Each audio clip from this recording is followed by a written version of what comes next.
Hello students, today we are going to discuss our next poem, A Tiger in the Zoo, and the poet is Leslie Norris. So let's first discuss about the poet. The poet Leslie Norris was a prize-winning Welsh poet and short story writer. He is considered as most important Welsh writers of the post-war period, and his literary works have won many prizes. His famous works are Finding Gold, The Loud Winder, Phoenix, Living Poet series, Ransoms, etc. Let's discuss the poem, A Tiger in the Zoo. Now, in this poem, A Tiger in the Zoo, the poet tries to depict the mental condition of a caged tiger. He is standing in the zoo and he is looking at the tiger, and he compares the life of a tiger in the zoo with its natural habitat, that is, the life in the forest. He heightens the contrast between freedom and captivity, freedom in the jungle and captivity in the zoo. He shows how love for freedom is the natural instinct of every living being. Let's see the first stanza and begin with the first line. He stalks in his vivid stripes. Now, as the poet is standing in the zoo and he is looking at as a visitor towards the lion, the tiger inside the zoo or the cell, he finds that the tiger is moving. He is stalking. Moving means or stalking means to move quietly and slowly in a threatening way.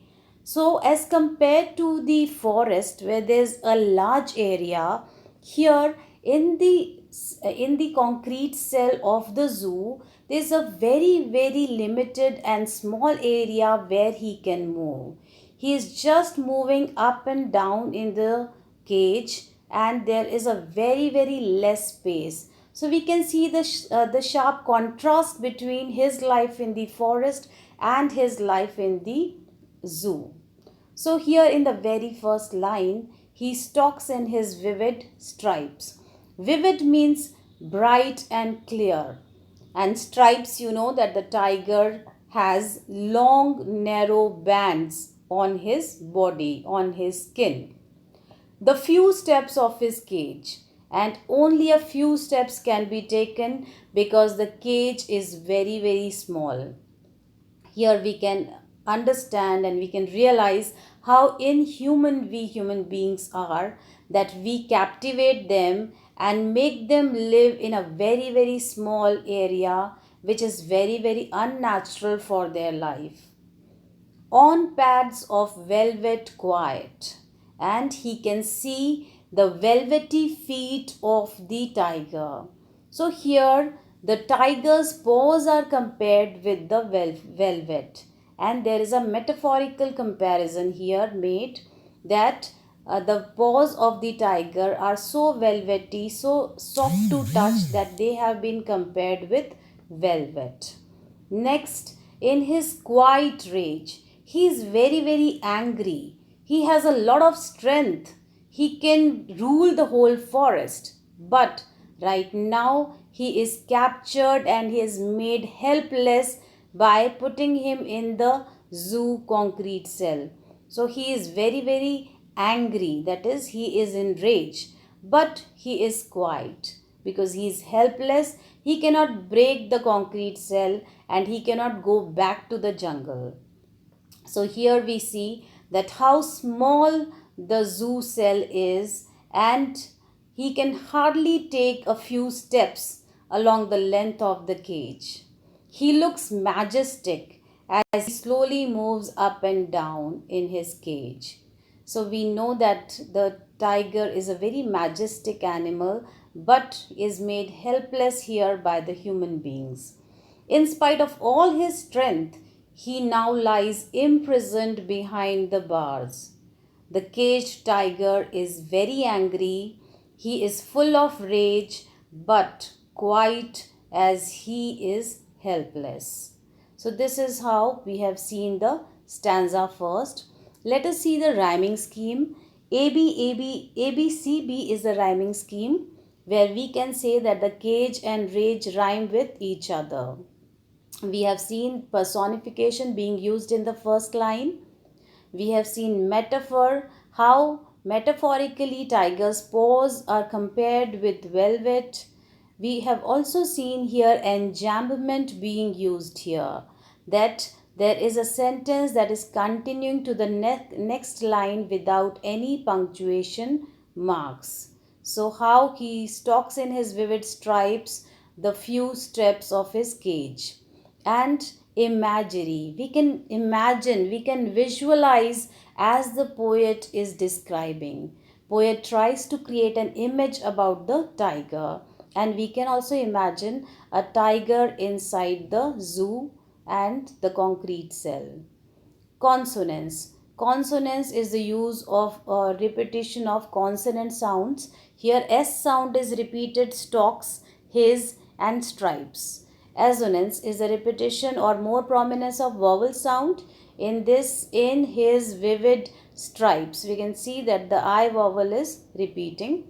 Oxymoron is used in the last line where we see quiet rage.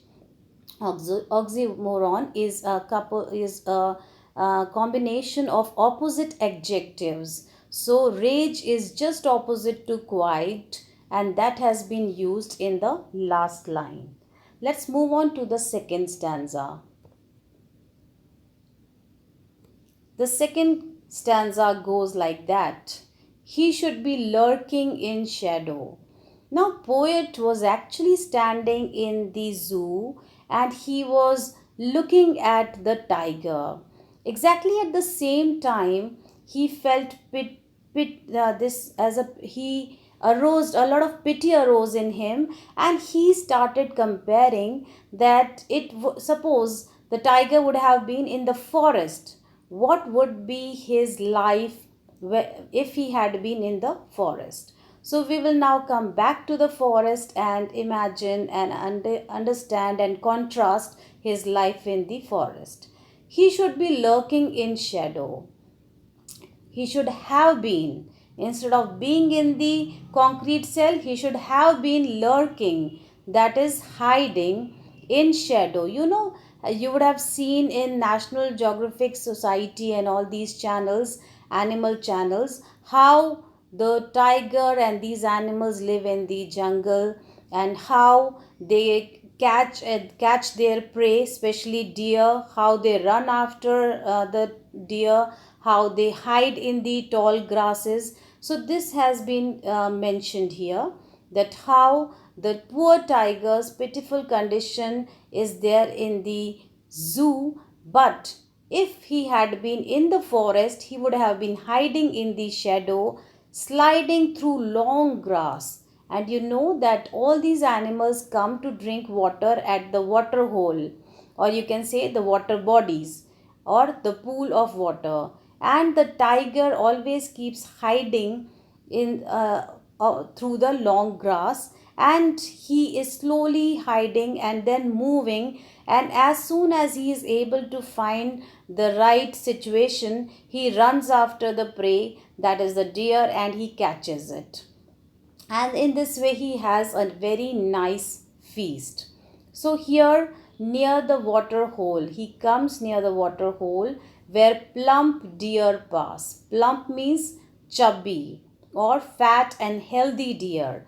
So in expectation of a nice feast or to catch the prey, the deer that he likes to eat very much, he hides behind the long grass near the water hole and pounces on the prey as soon as he gets a chance. So this is hunting, the action of hunting, which is naturally happening in the natural habitat, that is the forest. So the poet is contrasting and is imagining that this tiger would have been doing hunting or would have resting in the forest rather than being caught and hardly is able to move a few steps in the concrete cell. Now see the rhyming scheme of this paragraph. The rhyming scheme is ABCB. Enjambment has also been used here in this stanza. Sliding through long grass near the water hole. So we have seen this, and here plump deer pass. So there is no punctuation between these lines. Alliteration has also been used, and we know alliteration is a repetition of a consonant sound in a single line. Use of P sound, plump and pass is alliteration. Imagery runs through the entire poem where we can visualize what the poet is telling us. So we can visualize a tiger hiding behind the tall grass and then pouncing on the deer. Let's move on stanza 3. Stanza 3 goes like this. He should be snarling around houses. Now this paragraph is another situation. Suppose the natural habitats are being destroyed and there is lack of food. The tigers now move to the edge of the jungle where the humans are living. So what he does there? He should be snarling around houses. Snarling means warning sounds made by animals, or angry or warning sounds made by animals. So if he would not have been in the forest able to catch any prey, any deer, then he would be coming to the edge of the jungle and there he would be angrily issuing warning sounds at the jungle's edge. This is where the jungle and the human habitat meets. And bearing his white fangs, we all human beings are very much scared of the white fangs, of the canine teeth, the front canine teeth, which are very long one and which are laid bare when the tiger is actually roaring. So we are very much scared, and here also the animal is scaring us by coming to the edge of the forest, terrorizing the village. And he is actually showing his power, his strength, and he is terrorizing the human beings. So his claws are also seen here. We are so much scared of the terrible claws. And he is growling at the edge of the forest and he is terrorizing the human beings. So if we destroy their natural habitat, we force them to move to the towns and villages to find food. But there also he terrorized the human beings. But opposite to that, presently he is there in the concrete cell of the zoo. Let's see the rhyming scheme here. ABCB is a rhyme scheme here. Enjambment has been used. A line continues. What is enjambment? It is line continues to the next line without punctuation marks. And we can see here he should be snarling around houses at the jungle's edge. Onomatopoeia is also used here. It is a sound word. So which sound word has been used here? Snarling is the sound made by the animals. Assonance is there, use of a vowel sound, a prominence of vowel sound. O sound here, should, around and houses, and I sound in bearing his, white, his. So consonance is used, use of consonant sound, especially S sound. You can see in all these four words, his, fangs, his and claws. So these are the rhetorical devices being used by the poet. Let us move to stanza 4. Now, but he locked in a concrete cell. Again, the poet's imagination ends and he returns to the zoo cell. He returns to the concrete cell of the zoo where the tiger has been actually locked inside a very, very small cage. So, he is locked in the concrete cell. His strength behind bars. So, you know, he is very, very powerful, but his strength is of no use because he is captivated behind the bars. stalking the length of his cage, and he is doing nothing. We have seen in the very first line also that he is just stalking. He is just moving slowly and quietly in a threatening way inside the cage, and he is totally ignoring the visitors. He is not at all interested in the visitors that have come to see him, as none of them are concerned about him. They are devoid of any feelings. They don't think of releasing him from the concrete cell.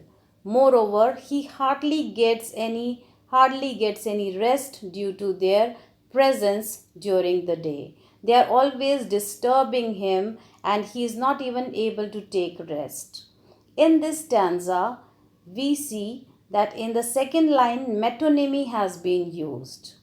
Now we see that this is his present condition, and let us move on to the poetic devices. The rhyming scheme is ABCB, where bars and visitors are rhyming each other. Personification is again used here because the poet has addressed the tiger as he. Assonance, use of vowel sound E is prominent. He, logged, concrete and cell. Consonance is again prominent.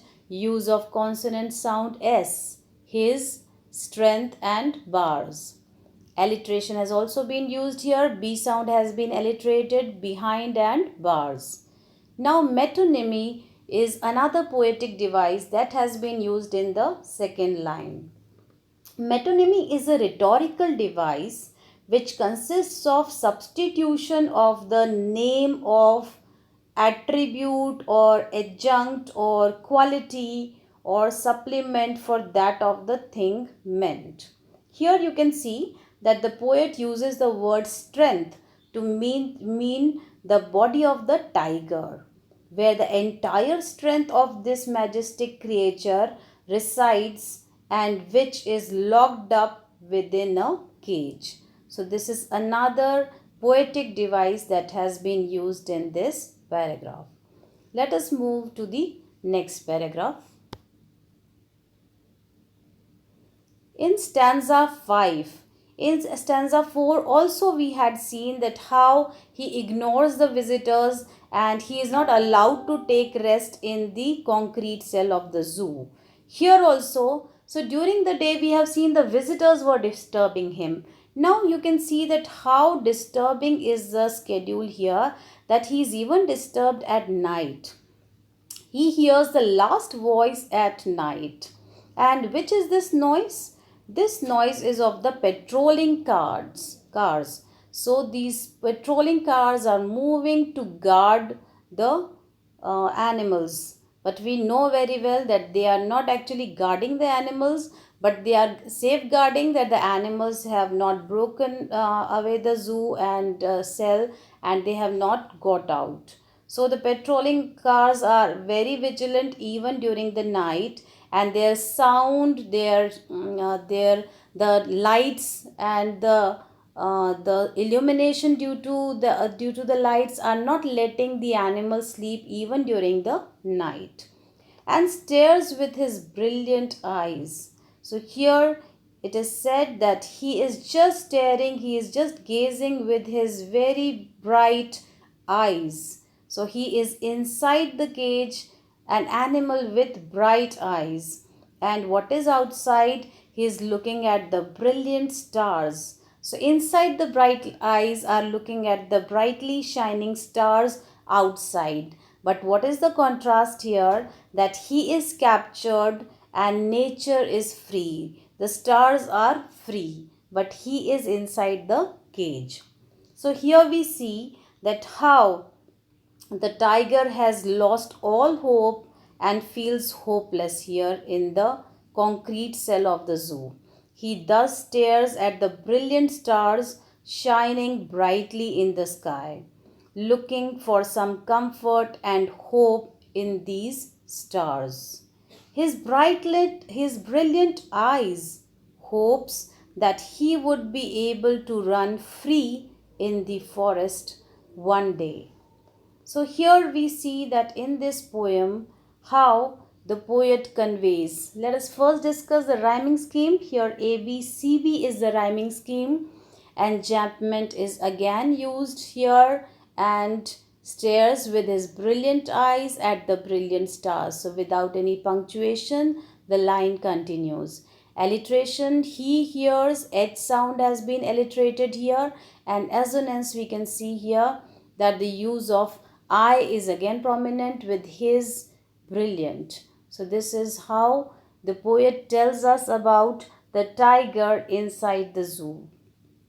Now we see here that the poet conveys a very important message that the wild animals should be left free in their natural habitat, and he heightens and contrasts between freedom and captivity, that how he is in captivity and how outside we the human beings and nature are free. And the love for freedom is always a natural instinct of every living being.